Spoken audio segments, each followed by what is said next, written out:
Welcome to the Business Town Meeting 10 with Mayor Joseph Curtatone. The Business Town Meeting is produced by the Somerville Chamber of Commerce's new group, which is Ames Business Park, JWF Inc., Federal Realty Investment Trust, Interbelt Industrial Center LLC, Hamlin and Company, and Tufts University. With special thanks to our hosts, the Davis Square Theater and Saloon. And a great thank you to our major presenting sponsor, the Middlesex Federal Savings.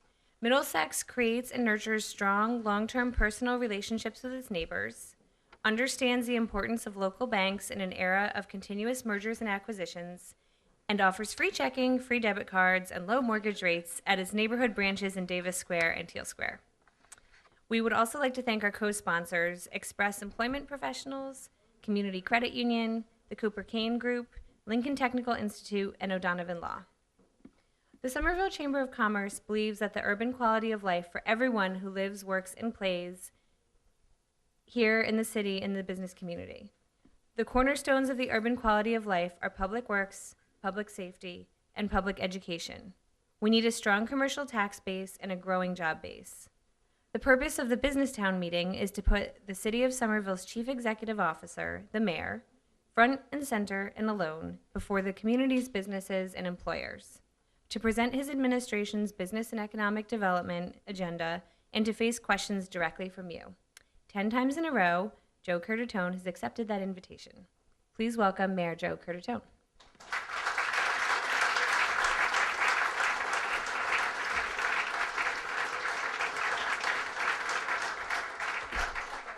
Well, thanks, Rebecca. A round of applause for the chamber chair. And it's great to come out and talk about something other than snow, which really it was the month, in about a 3.5 week period, myself and most of my intercore staff were in City Hall 5 times because the other 12 hours per day we're in the bunker in Public Works. And now, I think before I got here, if you didn't get it, the Connect CTY call with the biggest announcement of the year that the snow emergency is officially lifted. As of 8 a.m. tomorrow. Now we got to fix what's out there, what's left. But I want to thank you all for coming. I want to thank Steve Mackey and the entire chamber. 10 years of this event. It's been fantastic. It's been a lot of fun. It's a great opportunity, I find, to engage all of you, members of the Economic and Development Planning staff, Mike Lav and his team, Ed O'Donnell here, and talk to you and engage with you about the status of the city's its economic status, its local business status, how we're growing, how we're going, what's up for the future, and really have a conversation. I'm also excited for 2 other reasons. One, we're in the former Jimmy Tingle Theater, and Jimmy Tingle's here tonight, isn't he? I told him I wouldn't call him out when he has to sneak out early, but I'm going to do it anyway. I never left on one of your shows, Jim, but it's okay. Tonight you can leave early. But also, it's the first one, my wife Nancy and 3 of our 4 boys have attended. They're in the back row. We do have 4 boys. One's at hockey tryouts. One's got to go. But I told my son, I lined it. It'll only be 10 minutes, kid. You'll be out of here quick. It'll be a little longer, but you'll make hockey tryouts. So let's talk about what's happening with our economy, our businesses. I think one of our goals collectively is to grow a local sustainable economy. Locally our businesses, they're part of what we have that is unique in Somerville. We're this incredible necklace, and its charms are its neighborhoods and squares, and the local businesses driving the vibrancy along with the people who live there, and part of the diversity in those squares. The lifeblood of our neighborhoods and squares. So not only do our residents rely on them for goods and services, but more and more they're becoming destinations for the region.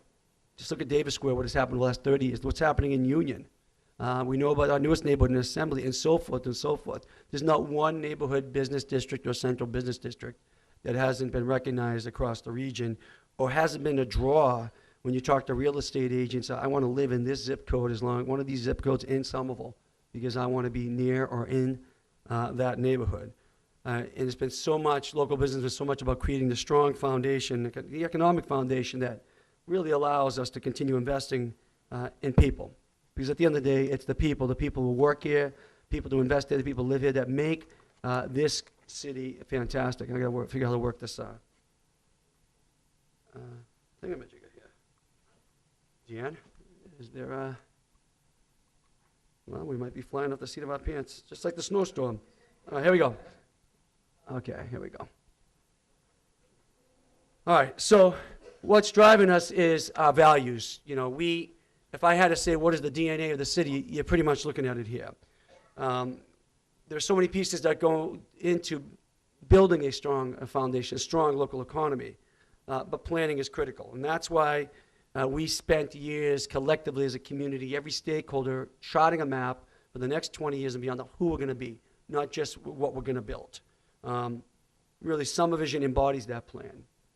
This is who we are. This is what we wear on our sleeves every day. This is our DNA. And it's not by accident, and it's not by surprise. We've really set out some lofty goals for that future. And if I could say, these goals represent the first time in our city such a shared set of hopes and dreams.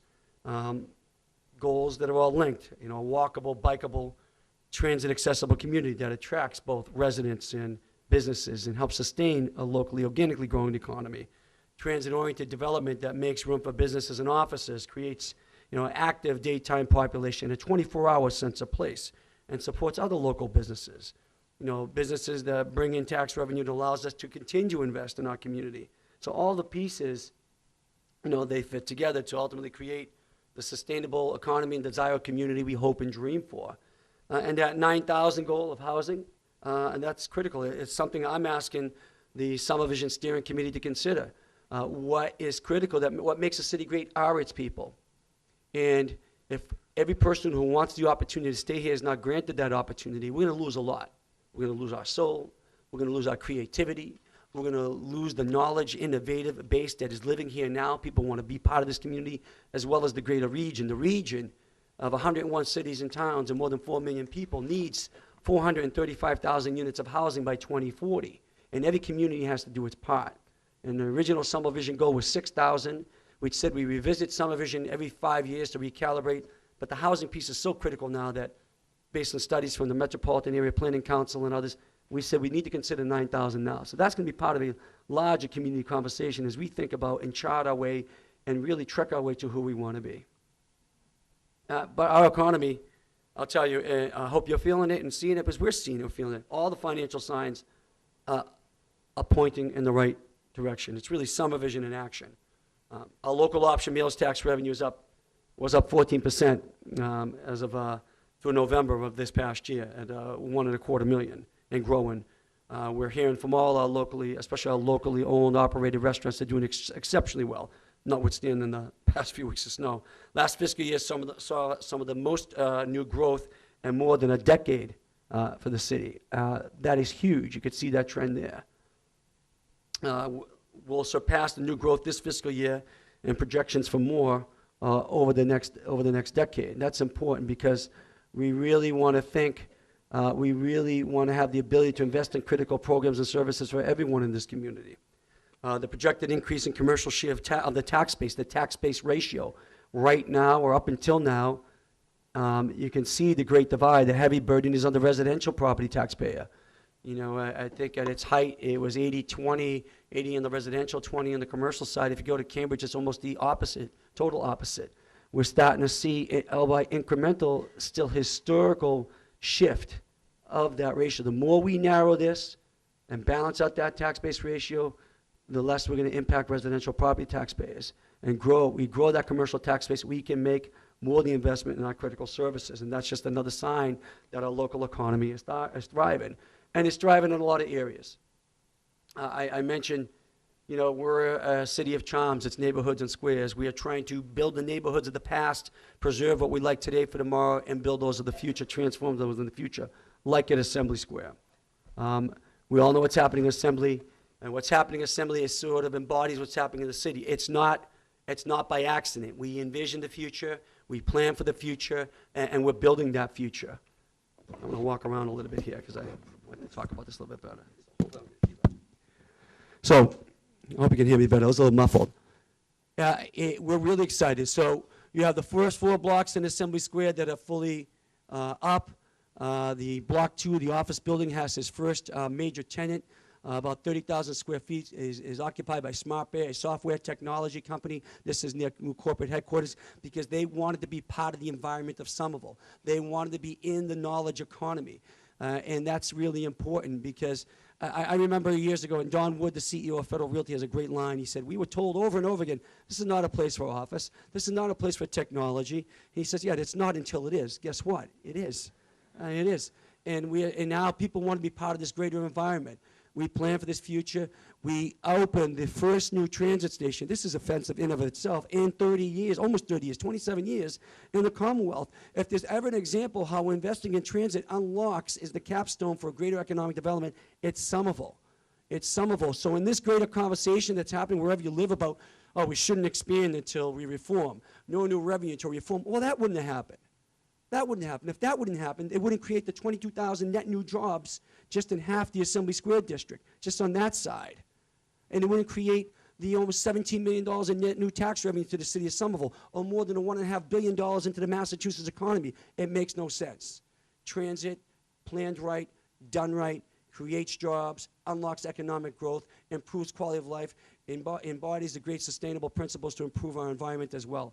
It's working here. Now, the conversation is, what's the narrative for the rest of Assembly Square? Right now, we've developed about a little over 70 acres. There's about another 70, 73 left here and along the periphery. We want to create that narrative. We're going to set the story out. We're going to tell the world this is what we want: jobs, office, research. Can we embody the life science or biotech or the life sciences or biotech industry here, or the other tech or the green tech industry? We're going to lay it all out here and continue that drive. And we're really excited because there's a great example of the city chasing its hopes and dreams. Union Square is under conversation as we speak. There's an incredible, innovative national model of a charrette we call Somerville by Design, where everyone in the community, residents, business owners, workers, investors are all part of the conversation. Well, what's Union Square going to look like here? That conversation is happening. As you know, we designated a master developer, US2, a group out of Chicago, which came out of both Magellan Development and Mesero Financial, and others are working, got the development rights for the first 7 blocks we designated in the square, and they also purchased D3 on their own, about to close on D2, but in the Green Line, as you know, will be extending. This will be one of the first stops that opens up in 2017. So we're actually finishing that narrative on all these blocks here, including the Boynton Yards area. And that's going to happen. There's going to be development there out of the ground in 2017. The T station is going to open up in 2017. But like Assembly, so let me go back. Like Assembly, like the other areas in the city, the other neighborhoods, here's the questions we have. Who's going to live there? Who's going to play there? What will the land use policies be? What's the jobs to housing ratio? And we want this to stringently embody the tenets of smart growth and transit-oriented development. We are looked upon now as the model. What we are unwinding is the bad policy decisions from 2 generations ago. When Union Square was the hub and economic center of the city, heights and densities were greater, the streets were lined with trolley cars and direct transit into downtown Boston, and like most cities and areas around the core, we abandoned that for the automobile. That is changing. But again, we don't want to lose our soul. We want to embrace and leverage our creativity and our diversity. We want to build that better future. That conversation is happening. Here's the timeline we see moving out over the next several months, and I know you'll be part of that. Again, investing and making sure local businesses thrive. Small businesses have the opportunity to grow. New businesses come in, a part of the greater community, and add to the greater economy. The jobs help us reach our jobs goals of the future of a net new 30,000 jobs in Somerville. All right, we have to create that local avenue to the jobs in that community if we want to create the daytime population here, to support our local businesses, to continue to make to help continue to make our neighborhoods thrive. The inner belt and brick bottom area. Notice the proximity, folks. Union Square, inner belt brick bottom area. By the way, Kendall Square is right here, LMA is right here, trying to get the rest of the world know that we're not just their neighbor, we're their relative living in the same building, just on a different flat. And they're going to pay attention to us. Transit coming through the brick bottom area. And we've already started to chart out that narrative. We have a draft master plan that's been published. Commentaries happen on that. In the inner belt, just for some scale, inner belt brick bottom, on this side is brick bottom. That's about 45 acres of land. Here you have North Point in Cambridge. Everybody know what I'm talking about? North Point's about 44 acres, 5.3 acres of Somerville. The Green Line, Leechmere's flipping over as part of one of the first 3 stations to be built, Washington Street and Union Square. So as we're thinking about, well, what do we do with the 45 acres here and almost 200 acres there? I think it's more when you count the BET. That is an incredible opportunity so close to downtown Boston. Rail transit coming through. So we need to set that narrative, and we're starting to set it. The master plan is out in draft form for comment. We're really excited about it. It talks about a mix of uses, the potential for R&D in office and new housing, but we want to create thriving neighborhoods. We don't want to just put up buildings. As much as I love what's happening in Kendall Square, and I'll take the revenue, what they try to fix is the one thing they missed 30 years ago. It goes dead at 5 o'clock. We don't want blank, static walls. We want active streets, active sidewalks, and a robust neighborhood atmosphere that embodies the creativity, diversity, and the multicultural flavor of our city, and still builds that economy. We know we can do that. We're doing it in Assembly. We're planning that now in Union, and that narrative is being created here. And we're really excited because if we understand how to leverage the Green Line and the community path extension, the Sullivan Square is less than a quarter mile away at most, then Assembly, but you also have the Grand Junction line, which runs from Allston, Brighton, through Kendall, through Union, through the brick bottom and in about there all the way to Sullivan. Incredible opportunity for the Commonwealth to capture value and build that transportation system. The greatest economic growth or development growth for the region is right here on this side of North Station, as I tell my friends for Boston. And that's really, really exciting. This shows also, you know, the map, how we view the transit corridor through our zoning for the future as well, that really starts to sew together all the neighborhoods and repaint the canvas of the city, because the common thing that unlocks Assembly, the Inner Belt, and Brick Bottom, or Union, and Boynton Yards, and Gilman, and Magoon, and Ball, and Davis is, what is it? Transit. It is transit. And this transit-oriented district map gives you that flavor. Up until the Orange Line station was built, only 15% of our population was within a half-mile walking or biking distance of a transit node. So you fast forward, the Orange Line station is now built. When all the Green Line stations are built, 85% of the population will be within a half-mile walking or biking distance of a transit node. Think about that. What's that mean? Well, it means a few things. It's certainly going to contribute to environmental equity. It's going to get more cars off our street. It's going to certainly allow people to connect to housing and jobs and academia better. And we are in a society now, guess what, folks? The car, for most people coming here, for the new generation, is not the first choice of transportation.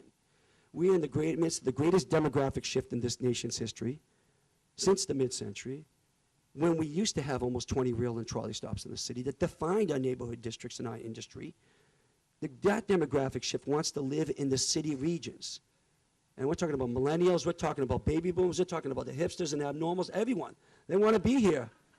And by 2050, 3/4 of the world's population will live in the city regions. And the cities, this is important, that envision that future, plan for that future, and build that future, those regions will be the successful ones. Those that don't will fail. That's the conversation with the greater Boston region, which is beyond North Station and the gas tanks in the Southeast Expressway. It's 101 cities and towns with more than 4 million people. If we don't figure that conversation out and that solution, we will not be competitive in the 21st century global economy. Not with Nixon-era transportation system. Red cities and red regions and red states are already doing it. The biotech industry and life science, which we like to say we're top of the world, no, we're not anymore. We're not anymore because they think that growing the cluster is some one-off outside of 128 and 495. It's the knowledge economy. It's the creativity. It's the innovation that is right here in Somerville in the inner core that we need to leverage. And right in Somerville, we're charting that course. I see that conversation happening. with the biotech and life science industry, with the green tech economy, and the makers and fabricators. So it's important that we're setting that dialogue for us and for the greater region. The zoning conversation that is undergoing, and we formally presented this at a joint public hearing by the Board of Aldermen and Planning Board next week, is one of the mechanisms that really is going to make life easier for all of us. It's going to help us improve our local economy. It's going to give greater transparency and predictability to residents, to local and small businesses, to new investors. I hope you will either participate in some of the ward-based meetings or provide your comments online. Really, it simplifies hundreds of permitted uses. There's, again, a couple of hundred illustrations. There's a lot of small business incentives. We really try to protect the value of adaptive reuse of some of the foundry-type buildings in the city. And again, try to make it easier so that everything doesn't need to be a special permit in the city. You don't have to go through that gauntlet of zoning really from another time. And zoning is really a snapshot of where we think our community is going. And this one is from more than a quarter century ago. But this also helps us unlock 100 of the goals and objectives that are outlined in Somervision. One important one is the new fabrication district, which supports, again, the maker movement and the artisan economy and the artisan movement in the city. Work-live space, really adaptive reuse of these buildings that people thought time had passed them by. But if we don't adopt policy or regulations that sort of embodies that DNA you saw at the beginning, we're going to start to lose our soul. That creative economy, those people, that diversity, that knowledge economy, we're in a community that is so densely packed with that knowledge and creativity, innovation, you get that bump factor where great stuff happens.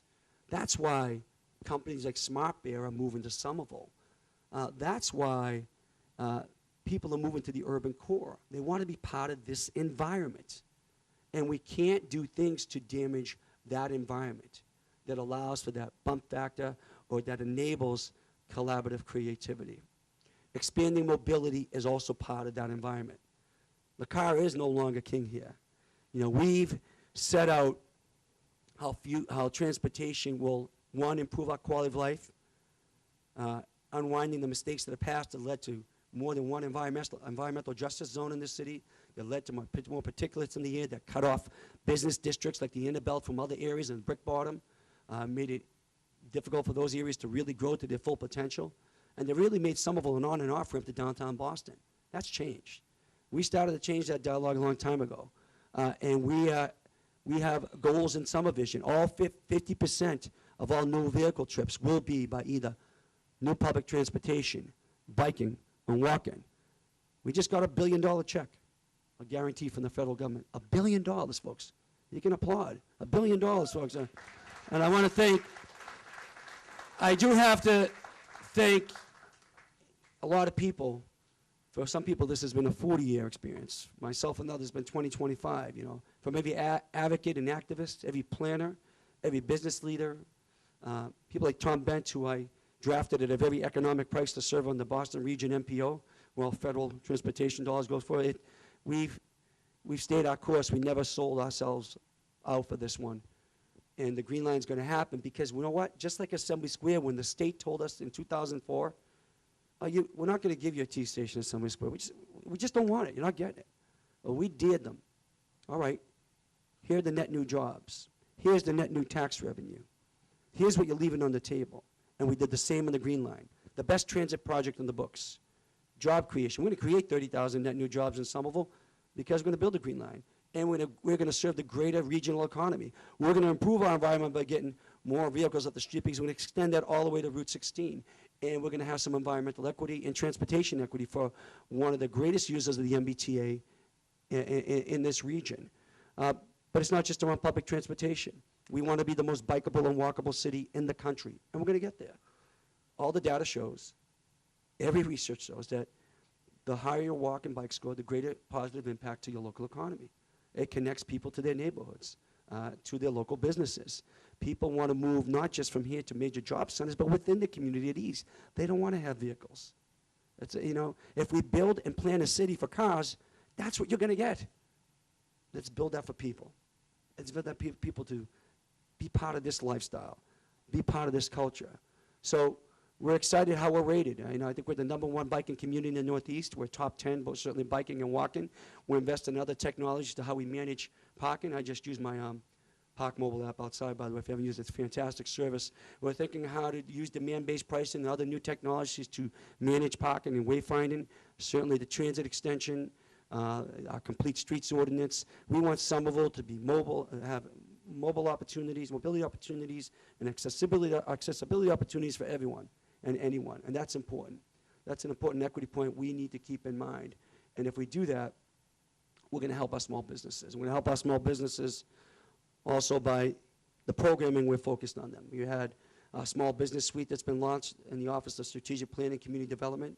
We have a strong focus on workforce development with our Pocket Change program, our First Source program. We're training people at the very onset to be ready for interviews for the first new jobs. A great success story is at Assembly Square, where I believe about 45% of the jobs there are from local residents, held by local residents, and the national average is 30.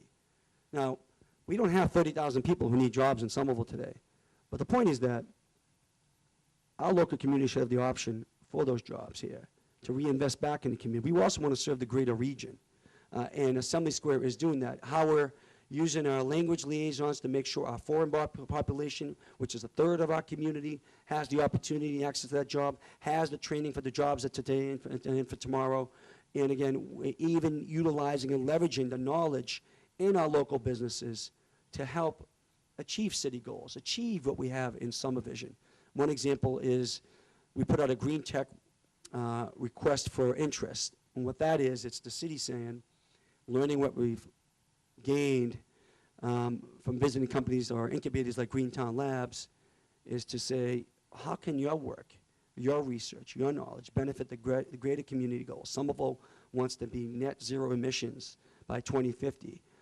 How can you help our thinking, our planning, our policy making? So, and also, how can we help local businesses use Somerville as that test kitchen for their ideas?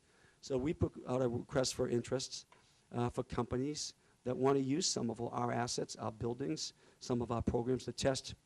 Might be reusable water bottles. It might be some particular type of solar panel or some other energy model or technology or software platform to utilize to manage our building envelopes better. That, again, gives them a test platform to move forward their product, helps improve and move a city's policy or long-term agenda, and I think it's just good for business, and it really puts Somerville on a worldwide stage. But we also want to make sure we engage with you efficiently, effectively, that we deliver the core services you want. Now, in the years that I've been here, if there was one thing you guys always on me about, and rightfully so, is how we, especially in our inspectional services and permitting, the lack of ease to do business there. And that story could be played out in every agency in a city that was paper-driven up until recently. Someone, I just messed this up. Okay, so if you haven't has everybody used the new Citizen Serve platform when you're permitting something, a resident or business? Well, if you haven't, it's fantastic. And other cities around the entire region are coming to Somerville to understand how this works. So now everything's done online. You can get your permit online. You get your inspections done with predictability, with clarity. Customer service is one of the tenets that are held with every action we take in ISD in every department. We want to make sure that predictability, that clarity is there for you, and the rules are pretty straightforward. So we are utilizing new technology, new customer service policies, new softwares, and the response has been great. On average, complaints are down exponentially. Permits are turned around rather quickly rather than the last possible day under a particular ordinance or law. We also, as you know, worked with our assessing department to create the first outreach program with property owners, both residents and businesses, to help understand how reevaluation happens, how the tax rate's set, issues with abatements.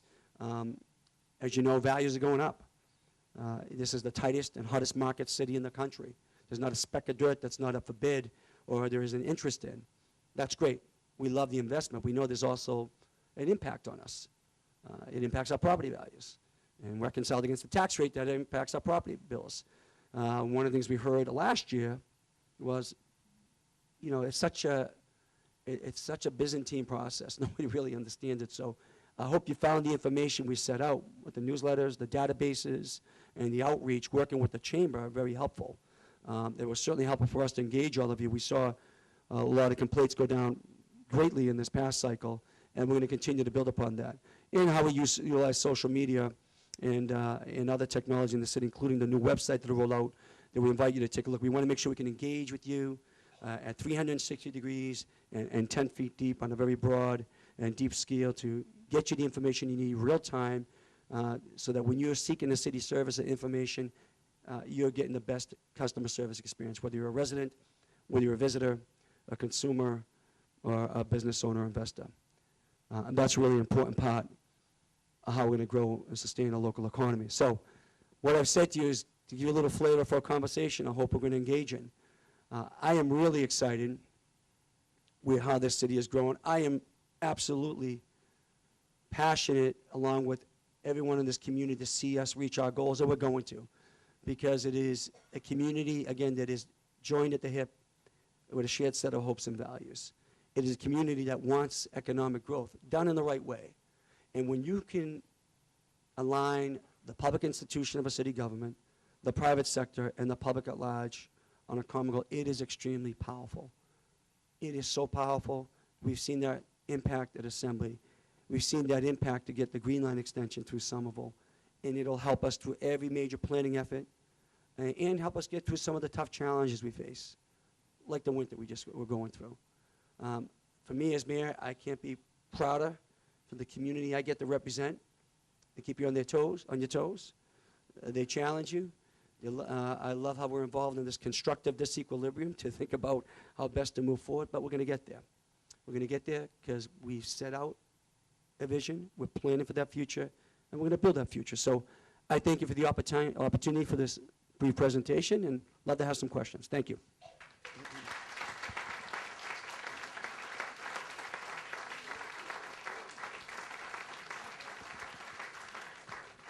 Do you have a mic, Don?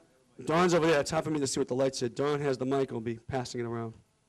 So if you have hands, make sure Don's... Jimmy has a question because he's got to leave. Jimmy. Probably not.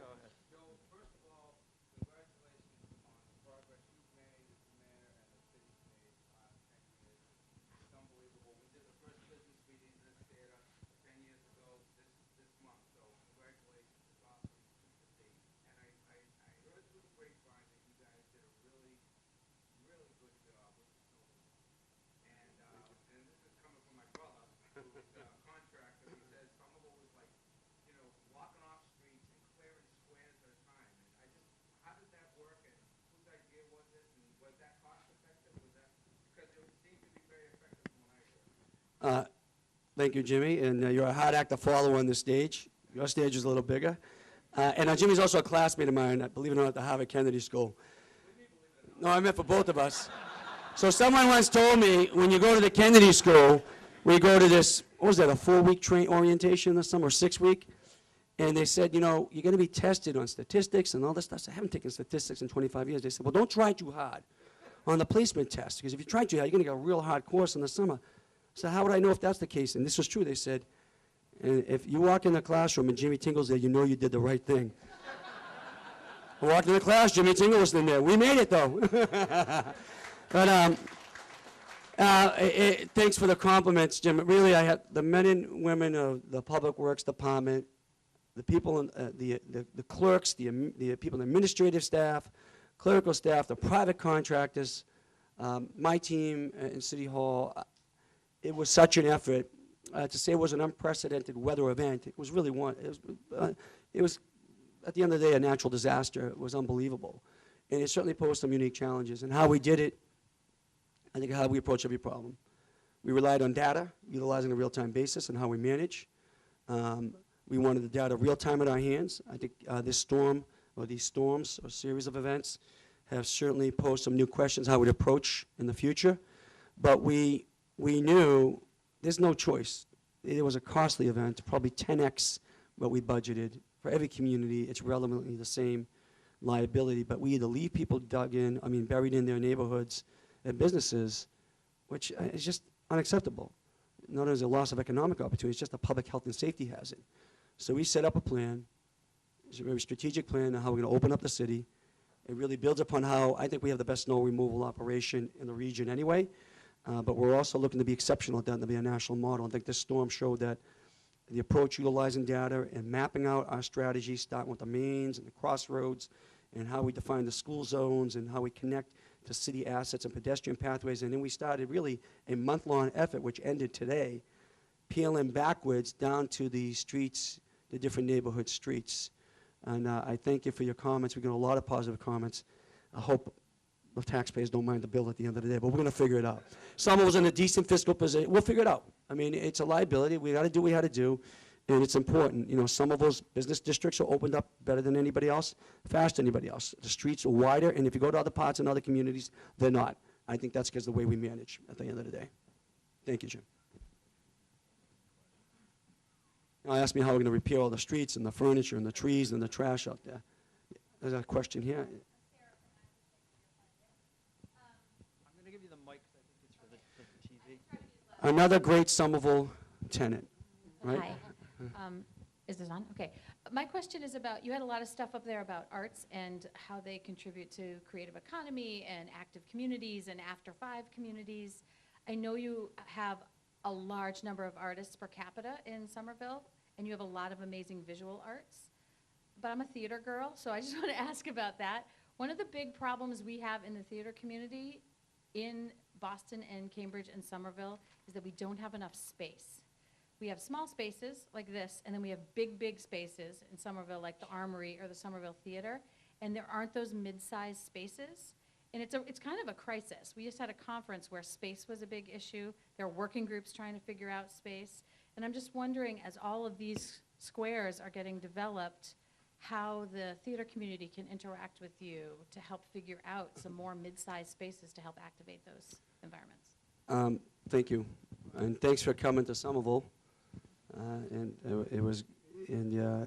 We're big fans. So it's an important conversation, and I mentioned, you know, in the zoning code, the move to preserve certain spaces, and it's for theater space and performing arts space. And you're right, we're second per capita only to Manhattan for artists in the community, and that's part, that creativity, it's here, it's in our character, it's our DNA, and we don't want to lose it. And as our neighborhoods grow, and those conversations are happening, you know, a lot of the focus sometimes will be, well, how do we create the startup space and the collaborative space for tech companies? That's important too, but the other creativity has to be part of that sharing, of that collaborative environment. We've seen that power down at the Ames, former Ames envelope site, where you have brewers and cuisine experts and green techies and rock climbers, all, for lack of a better word, bumping into each other, and some great people want to be part of that environment. But we are trying to, that conversation is happening. How do we, you know, the Fabrication District 1 will certainly preserve a lot of spaces that's important, like Vernon Street Studios and so forth. But it's the performing arts and visual arts we're also concerned with. You can be part of that conversation, but being part of the charrettes that are going on, the Somerville design conversations. You're probably already working with Greg Jenkins at the Arts Council. He is certainly advocating on behalf of the artist community at that point, and it is something that is at the forefront of our economic development plan. So continue to be engaged in those conversations.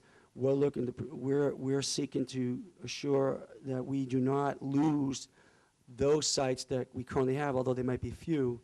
But we're also trying to understand there are other city assets that we have. School buildings, for instance, were no longer in use, other community buildings. In the past, default would be, let's just flip them and make them mixed use. Well, that was a good, safe term we would all use. But if you have just these nice new buildings at the end, and then you push out the artists, the makers, the fabricators, and everybody else that kind of makes this city a little funky and neat, it becomes a very sanitized place that's just a little bit boring. It starts to become a lot like Cambridge. So one of the things is that we talk about adaptive reuse. It's not just private property, it's city's property. And we're starting to see in the conversation, for instance, in Powder House, it's like the third or fourth go-around in Powder House, you know, artists and creators and others being part of that conversation. So certainly the performing and visual arts has a home in that narrative as well. So we'd love to have you part of it. Thank you. I think there's a hand there. I can't see the thing. Hi, Mayor. I certainly appreciate everything that's been going on in Somerville. I've been around for a very long time, and I really applaud all of your efforts. But on the token of bicycling and walking, which I totally applaud, my question is, what are we going to do to enforce regulations, road regulations for bicyclists in addition to motorists? Because I see too many violations, and it's very dangerous. That's a fair question, and yeah, we do that. It actually has increased a lot. I've actually witnessed the first bicyclist in my head I've ever seen pulled over in Somerville by a police officer. It's important. We want a multimodal community, and we want people to be mobile and safe. We don't want bicyclists on the sidewalk. That is dangerous. And I know the chief's here. Chief Fallon, you're on somewhere. He'll tell you that happens. Our district commanders and community police officers are out there pulling bicyclists over. I think some education and continued public campaign on that is something that will be part of what we do. That has to be part of it. But we're also out there enforcing the laws on that. But yes, I think you have your hand up again.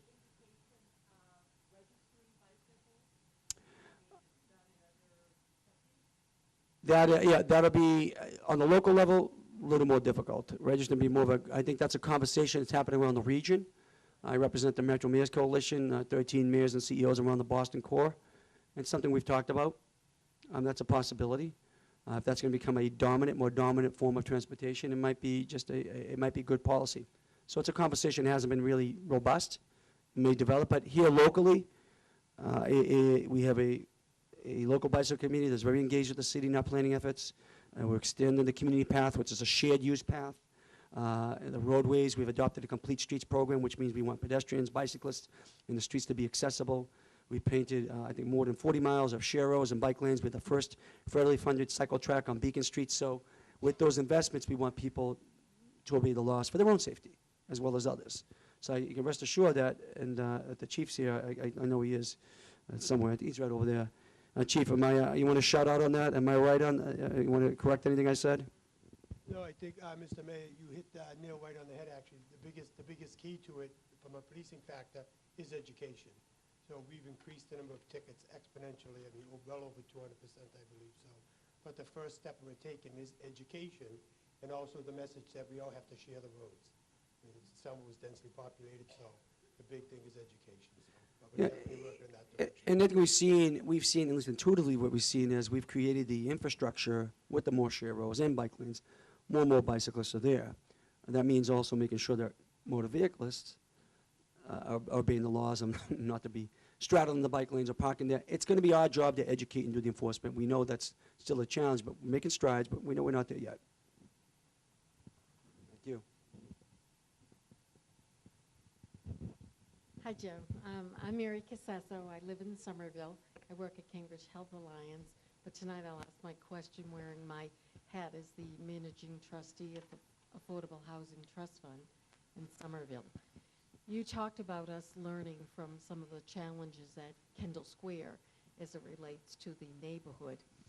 And I think that we also have to learn from some of the challenges Cambridge has faced now as it relates to affordability in the community. And so I do think that there's some concern that the increase in affordable housing ends up costing folks in other ways. I see it more as our commitment to our shared values and goals and what makes Somerville special. And people who grew up in the city should be able to continue to live in the city. Thought you could talk a little bit about that. I agree with you. This conversation is that it's very engaged and robust in the Union Square discussions. We'll hear people, well, if you do housing, you're giving up the space for commercial space that otherwise commercial space could have. We don't have so much space. But if we're not that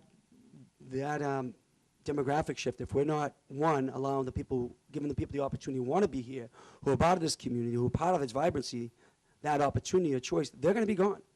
There's an economic cost to that. If we are not prepared for that future, more and more people want to be part. I think the population in the very inner part of this region went up 10%, with the highest increases, I believe, in Quincy, Boston, Quincy, Cambridge, and Somerville, outside of Boston. Well, that's an important population we want here. We want them to shop at our local stores and be part of this community. So I think you're right, and it's also a moral responsibility we have. Well, Somerville's not going to build 435,000 units of housing. The region has to. But I've heard this early that, well, why should Somerville have to do this? And it shouldn't, in other parts of Middlesex County, they have less density than parts of North Dallas, which is crazy, but that's true. Shouldn't they be doing more? Yeah, but that doesn't excuse us from our moral and social responsibility and what makes good economic sense. So I think one of the questions will be, because it's originally 6,000 units of housing, 30,000 jobs. It's that job to housing ratio. I think the fair question is, should we hit 30,000 then bump up, we go north of 6,000 in the housing? Well, that's a fair question, how we pace it, how we do it, but we got to get this done. This has to happen.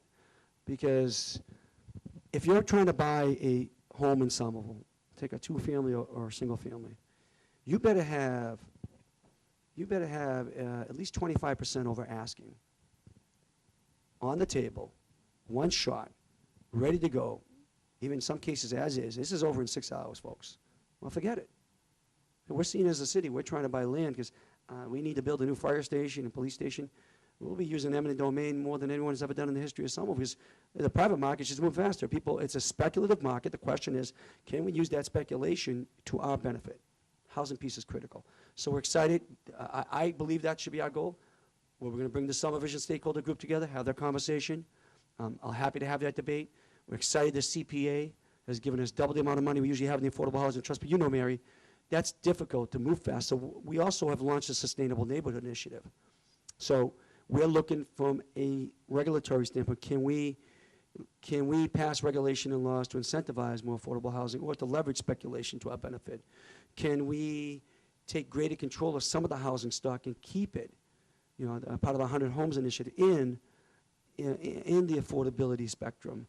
I think it's going to have to be a very multi-tiered approach from the community because the typical measures of linkage and inclusionary zoning are important. It's not going to get there. We just can't keep up in the market that's out there. It's too rabid. Is that you, Courtney? It is. Hello. Thank you. Hi, how are you? I'm really happy to see with the new improvements down at Inspectional Services between the Citizen Serve, the new scheduler, improved professionalism with some of the inspectors, but I'm still hearing that it is difficult to open a small business here in the city of Somerville. And I'm wondering if it's safe to say, is Inspectional Services still a work in progress and we still have a little ways to go? I would say that if someone's making that comment, it's not because of ISD. I feel confident that. I couldn't say that 2 years ago. I think it's on a new place. It's becoming a model. And I really, I hear little of that now. I gotta be honest. I'd like to hear if that's really true or prevalent, I should say, not true, maybe in that particular case. And there might be circumstances around it because we're seeing dozens of new small businesses open up here. And the comment we're getting back is the expediency of the way the planning staff moves, the predictability that they get from OSPCD about when they'll more than likely have a hearing on the discretionary permit, and the way ISD moves, has been fantastic. I will say there have been some who've had it done a particular way, which wasn't the right way for many years, that they had to follow some rules. But all in all, what we're hearing back, and we want to get that feedback, good or bad, it's really turned the corner, and it's on its way. We also have staff in OSPCD that's working on these small, on the right slide here, on the small business programs. And Mike Lavin, the OSPCD director, is here to, if anybody in his team, members of his team, everybody wants to talk to him if you have any concerns. But, the small business suite, which we did a lot of pilot work up in Winter Hill and other parts of the city, is driving. We're working also, we're finding businesses like the Royal Bengal Restaurant that had consulting on its marketing, on its business practices, seeing greater revenue, greater customer response, more customers, and a better understanding of how to run its business. We want, small businesses to open up here, but we also want them to be successful. So maybe that's one particular case. Love to hear more about if that is.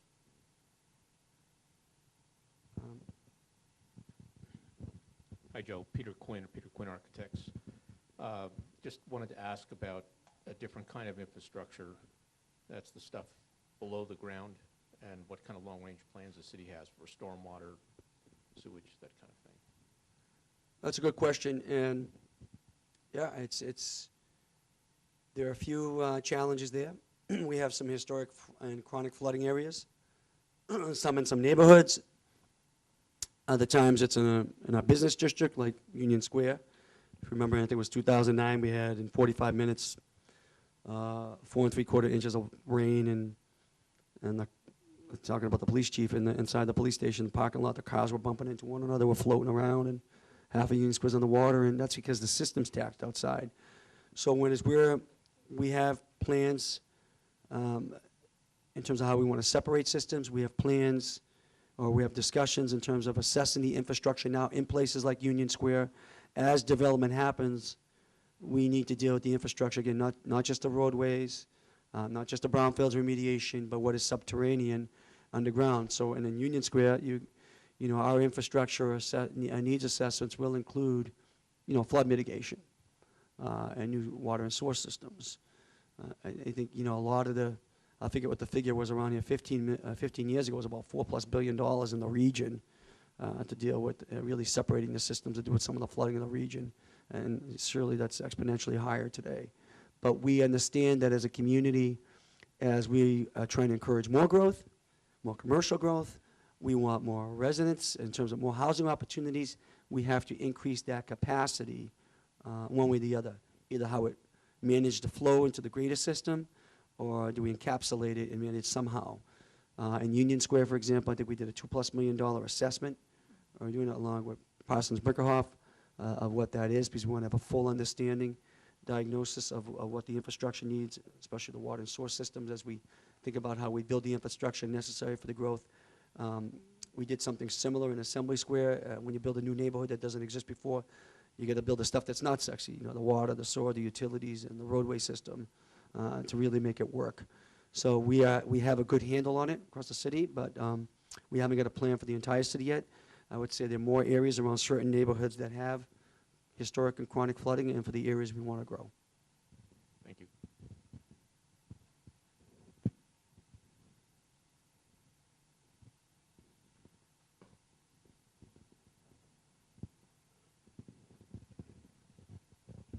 Hi, Rebecca Schrum, Spring Hill resident. I have a comment and a question. My comment is I am an avid cyclist and pedestrian and bus rider and car driver. And it turns out that people in Somerville are not really nice on any of those forms of transit. Yeah. So I think when we have these conversations, we need to keep in mind that it's not an us versus them, it's that we're all neighbors with each other. I've had the experience in the last year of being 9 months pregnant, standing in sweltering heat laden with grocery bags, and no one lets you cross the street. And in 20 degrees in a snowstorm with an infant, and no one lets you cross the street. So I think it would be great for the city to put together some sort of public safety in terms of we're all in this together. That person who's out there is your neighbor, not the enemy. So that's enough of my soapbox. My question is I'm on the Citizens Advisory Committee for Union Square, and we've been getting a lot of questions about how the process is working between the city and the developer and the T, and what's up next for Union Square. So I was wondering if you could illuminate the audience a little bit on that. So on your first comment, yeah, I agree. I mean, you have it's a class of culture. Somerville's changing, changes, never easy. Some people call me, yell at me to get rid of all the bicyclists, and I'd say, well, who the hell would live here then? It's just, one of them was a relative. I won't mention the person. But, I think it goes down, it's a value set. And I believe the community is aligned with the greater value set on how we want to be mobile. We also have people that come through Somerville who don't stop here. So one is education. I think the communication plan we are thinking about is important. But it's also to set the environment that influences and incentivizes certain behavior. Again, if we want to plan and build a city for cars, you'll have more cars. If you want to, I think, take the measures we've taken in other districts like East Broadway, where you used to have 2 roads in each direction, and cars would speed up and down, or you take your life in your own hands crossing Broadway. I think you're going to see that culture change because we said, well, we're not going to be the on and off ramp to Boston. Get on I-93 or McGrath-O'Brien Highway, and we reduce traffic by 1 lane in each direction, put in bike lanes, expanded sidewalks, try to create a real multimodal feeling. That's going to have a major positive impact on businesses. But I find it interesting because that conversation changes depending what neighborhood you're in. It was a totally different discussion when you got to Beacon Street, and we're talking about a cycle track, and people didn't want to lose their parking spaces, and all our analysis showed we didn't need any of those parking spaces. Few people had cars, but it's a city that's changing, and that change comes slow, and it comes with a greater conversation. Our communication plan will be critical. On the Union Square piece, yeah, the conversations between the city, our partners at US2, and the T in terms of the Green Line station is critical in this, from this perspective. There are decisions that have been made or are being made in terms of where the T station will be, if I can see this correctly, right on Prospect Street. And right over here, over the rail bed, that'll be the T station. And as you know, the developer has just, this is the T station, purchased, we want to develop D2, D3 first, and just purchased this site. And we're concerned because the T does have a drop-off, sort of right-around drop-off plan there, and if that's done wrong, it can impede the ability how we place a permanent building there. So those conversations have been happening with the developer and the T from the moment we selected them, the community selected them, and we're trying to make sure that the T doesn't make any decision that really inhibits or impedes our ability to build what we envisioned there as part of the community process. So it's ongoing, it's real time, we're engaged. Once we get a better feel of what comes out of the charrettes, we'll have a better feel of what will go on that site. Does that answer your question? So at the same time, the developer is ready to go, wants to build, because if you're building, you want to come out of the ground the same time that T station is going to open. This station will open up sometime late, fully operational, along with Washington Street and the new Leachman station by 2017, late 2017. And you want your building going vertical at that time. You want it done right. So we're in a very, it's a bit of a tense time because they want to move fast. As a community saying, well, we got to do the right type of building, the right use right now. And at the same time, we're telling the T state, the T that we've been pounding for years to build a green line, slow down, don't make a mistake, but hit the timeline we want you to hit. So it's a delicate conversational hold, but it's happening. It's happening. What involvement are we having with the local schools and their visions and making sure that they're heard and that our children are safe around all this development? So I think I hear a few questions. If you don't mind me asking, children go to Argenziano? No, they actually go to the charter school, Prospect Hill Prospect, Academy. on Webster Yeah, Ave. right on Webster. Okay, well, that's a good point. Right over here. So, well, I mean, as the actual physical development happens, whether it's roadway or building in any case, we'll be working closely. We certainly pay close attention to pedestrian, bicyclist, and motor vehicle safety, traffic flow, especially if we're going to be in a school zone or any other type of play area, with a particular focus to be a traffic management plan as we figure out what we're going to build, how we're going to build it, and when, what the phasing is. So that conversation with school officials at PHA and with ours will happen, So the chief's here and happy to have a conversation with you. We'll ensure pedestrian safety if you're walking your kids to school, if you're dropping them off. And what will happen, there'll be some interim changes too, because the traffic patterns, and you bring up a good point, traffic patterns are going to change too. The traffic pattern here, it makes no sense. Everything gets bottlenecked up.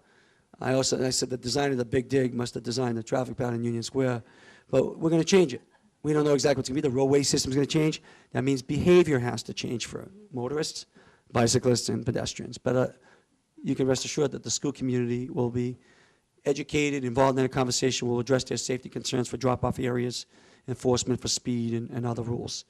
In terms, I think what I heard in your question also is a greater picture, what happens in the future with the neighborhoods and the schools. Well, that's part of our plans and our concerns. Where we want to grow, we want to grow the school district too. I kind of laugh when there's still some people who say, don't bring more housing here because people want to send their kids to school. Yeah, we want that. I want the families to stay here. What we're hearing for the first time, another argument for housing, what we're hearing from people for the first time in the generations, we want to stick around because the schools, and some of the schools are thriving. The high school is one of the top performing high schools in the state. And I can't, I have a 1 or a 2 bedroom condo, I can't get a 3 or 4 bedroom. So that middle income housing challenge is critical to us as part of a sustainable neighborhood initiative. But also, you know, I think Chairman Adam Sweeting of the school committee brought up a good point at the midterm was, you know, the school department needs to make sure they're engaged with the city, which they are in terms of how we plan the growth of the neighborhoods, how that impacts the enrollment projections of the future. We know a few years ago, we had a 28% increase in births in the city when the rest of the state was down. I don't know if it's because we're more fertile here, but you know, the bottom line is, will those families stay here? Will they grow here? Will they send their kids to the public schools? How do we plan for that? And we do see an increase in enrollment for the first time in well over a decade, over 15 years in the city. It's a modest but important increase. So that's impacting our decisions on the future of what kind of high school we build. So that conversation has happened. You're right, it has to be involved. And how the education system thrives and grows is an important pillar in the whole economic development strategy of the city. People will vote with their feet. If the perception of your school system is that it's weak, they're going to pack up and go. If it's that it's good, they're going to stay. And that's what we're seeing now. It's actually fantastic and still growing. Thank you for the question. Did I answer every part of it? You did. Thank you for coming.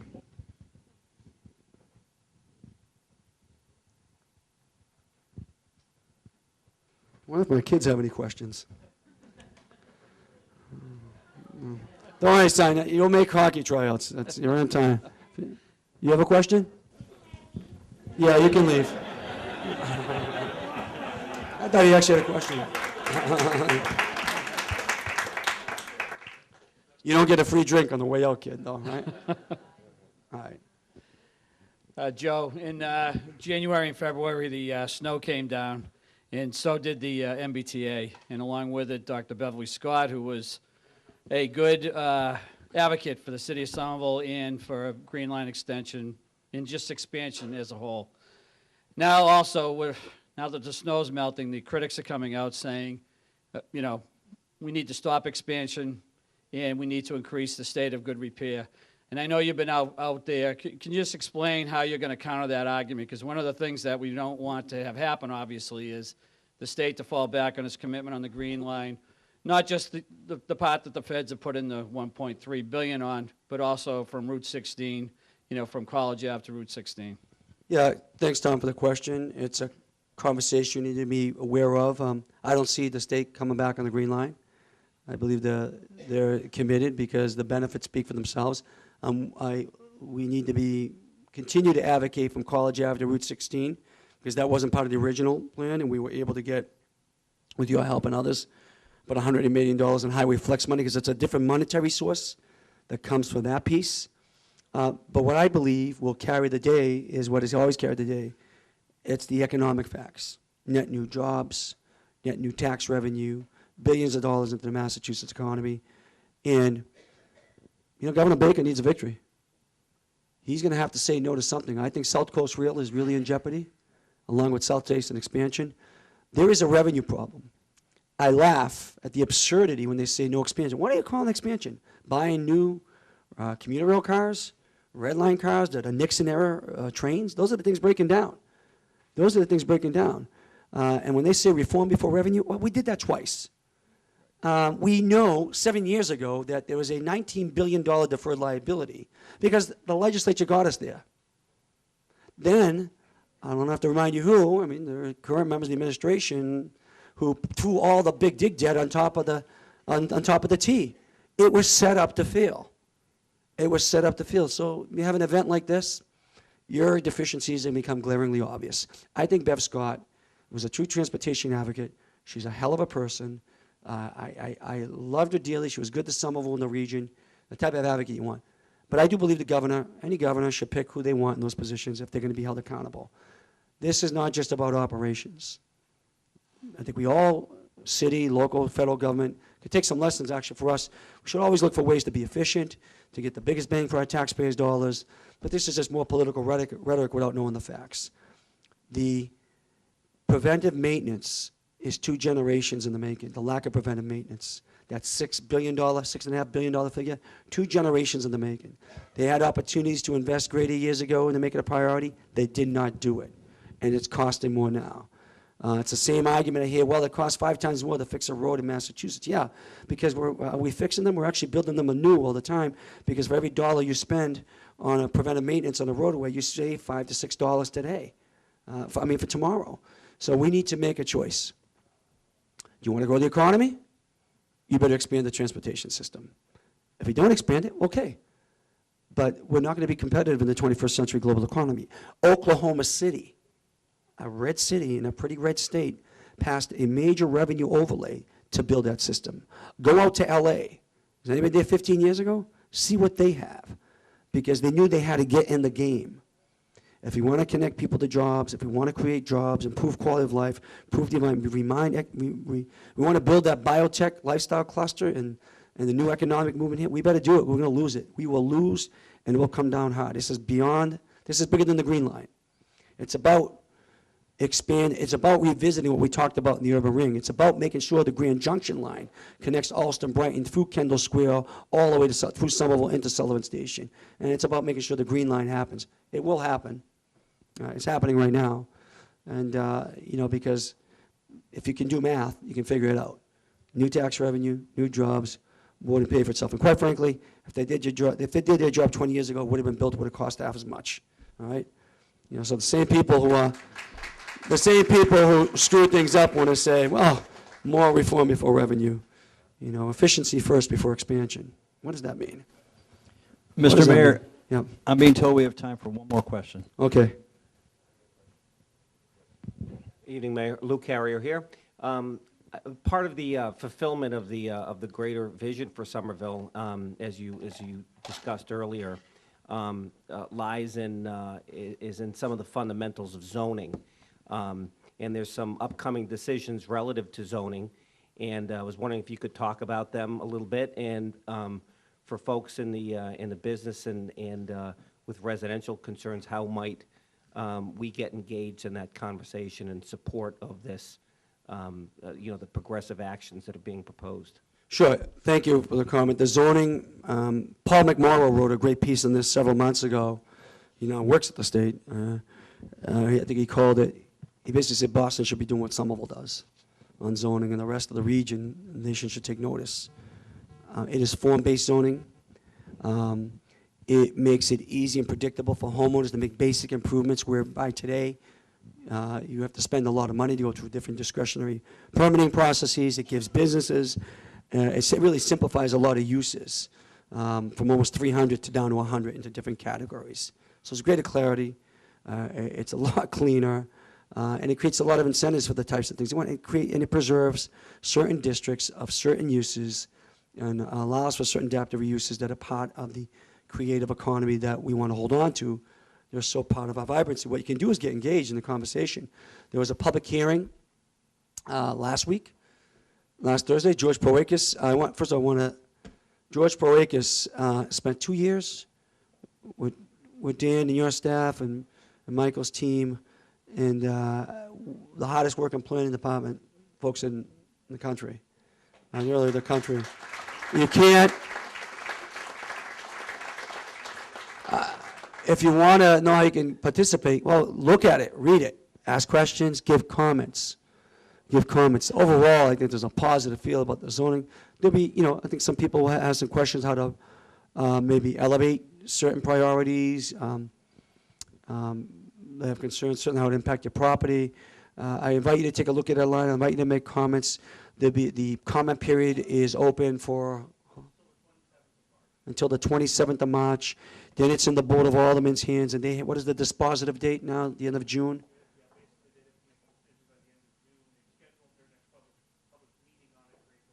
So here's what you can do. We want to be thorough. We want to be meticulous, but we want to be assertive in this. We need to get this done. The Board of Aldermen has a lot of work to do. We all do. I mean, we're trying to get back into gear here. We're going to come into budget season and a lot of other things, and we have planning charrettes and all kinds of things happening in hearings on historic zone. But we have to get this done because we want those cranes back out there. We want more development going up. So work with the chamber to give you good guidance, or if you know how, go online, make a comment, come to further meetings and hearings. The Board of Aldermen is waiting to hear from the public. We are as well. The Board of Aldermen has until a certain time period, as you heard, to make a decision. If not, it lapses and we have to resubmit. If we make any amendments to what has been submitted that are considered or deemed substantial, then we have to resubmit anyway. That may be the case. So again, we want to be diligent. We want to be methodical, but we want to be direct in our actions. We want to get to an endpoint and get this done, because this will unlock further opportunity for the economy. I will tell you that there are other districts in the city the zoning doesn't touch upon yet, because we have to get back with the finalized Somerville by design. A product here in Davis Square is one key point. Right. Davis Square. The reason, so the zoning, we had Union Square zoning, new zoning passed several years ago. Until we're done with the planning process, Somerville by design, and know what we really want to build as a neighborhood, it's useless to put it in here. We'll amend it at that point. We can drop it in. In Davis Square, we've had a Somerville by design process happening now for the past year, and we'll finalize that and see what other changes might happen here. So your engagement is critical. Don't just sit idly by. So when you think, I don't know what to do because the city, a month from now, Joe, 2 months, city hasn't passed the zoning, we'll get on the phone, work with the chamber, send an email. If you don't like something, tell us. If you like it, let us know. The board wants to hear from you as well. Okay? Mayor Curtatone, thank you very much.